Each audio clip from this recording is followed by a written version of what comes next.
பல்லவர்கள் காஞ்சிபுரத்தில் கைலாசநாதர் கோயில் மற்றும் மகாபலிபுரத்தில் கடற்கரை கோயிலை கட்டினார்கள். சோழர்கள் தஞ்சை பெரிய கோயிலை கட்டினார்கள்.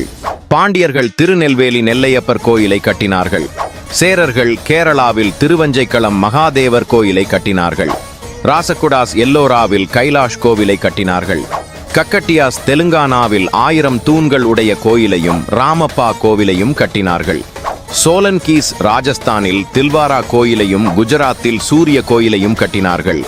விஜயநகர் பேரரசு கர்நாடகாவில் ஹசாரா கோவிலை கட்டினார்கள். சாளுக்கியாஸ் கர்நாடகாவில் விருப்பக்ஷ கோயிலை கட்டினார்கள். இவ்வாறு பல சாம்ராஜ்யத்தை சேர்ந்த மன்னர்கள் எண்ணற்ற கோயில்களை கட்டினார்கள். இந்த அனைத்து கோயில்களும் சமஸ்கிருத மொழியில் வேதவியாசர் எழுதிய புராண கட்டுக்கதைகளை அடிப்படையாக வைத்து அமைந்ததே ஆகும். கோபுரங்களில் இருக்கின்ற சிலைகள் எல்லாம் புராண கட்டுக்கதையில் வருகின்ற கதாபாத்திரமாகும்.